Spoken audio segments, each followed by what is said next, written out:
አመሰግናለሁ።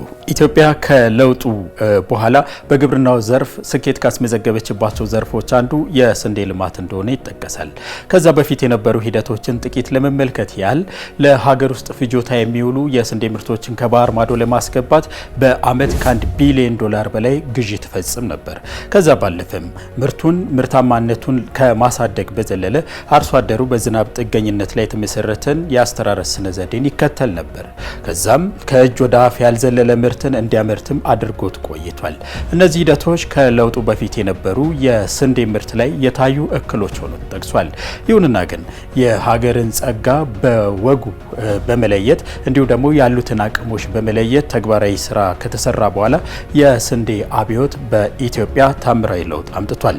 በተለይ ደግሞ በጠቅላይ ሚኒስትር ዶክተር አብይ አህመድ ወደ ትግበራ የገባው የስንዴ ኢኒሼቲቭ ትልቅ አበርክቶ እንደተወጣ ይነገራል።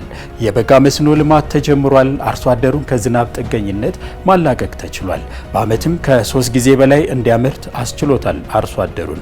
በዚህም ያሉ እምቅ አቅሞችን በመለየት ምርታማነትን ማሳደግ እንደተቻለም ጭምር ይነገራል።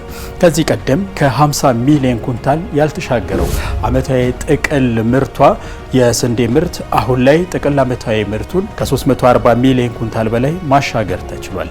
ለእድገቱ ምንድናቸው ዋነኛ ምክንያቶች ብለን ማንሳት ከቻልን ተጨማሪ ቦታዎችን በእርሻ ማካተት፣ ከዚህ በፊት በዋል ፈሰስ የሚያድሩ በጦም የሚያድሩ መሬቶችን ወደ እርሻው ማካተት ለዚህ አንዱ አይነተኛ ምክንያት ተደርጎ ይወሰዳል።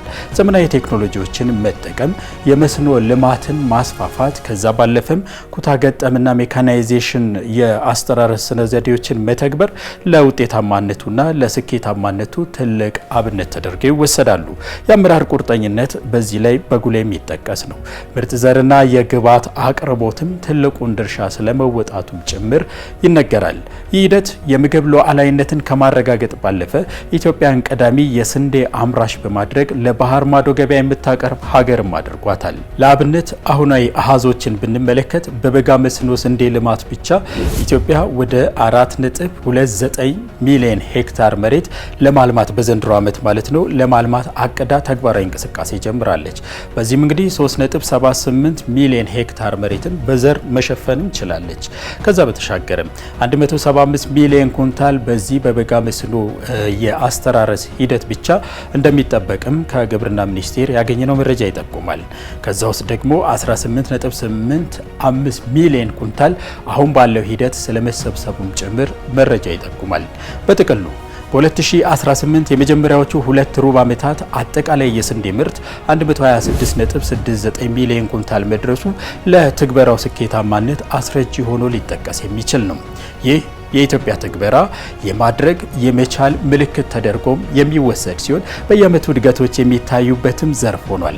ከዚህ ባለፈም የኢትዮጵያ የታሪክ ጥፋት በግብርናው ዘርፍ የሚሰሩ ዓለም አቀፍ ተቋማት እውቅና የቸሩትና ለሌሎችም ሀገራት ሁነኛ ምሳሌ መሆኑ አጽንኦት እንዲሰጡት አድርጓቸዋል።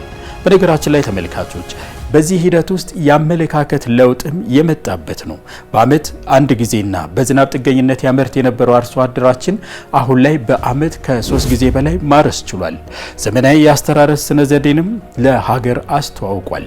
ከዛ በተሻገረም ምርትና ምርታማነትን በማሳደግ የሀገርን የምግብ ሉዓላዊነት ከማረጋገጥ በተሻገረም ለባህር ማዶ በማቅረብ የሀገርን የውጭ ምንዛሬ ግኝት ማሳደግ ችሏል።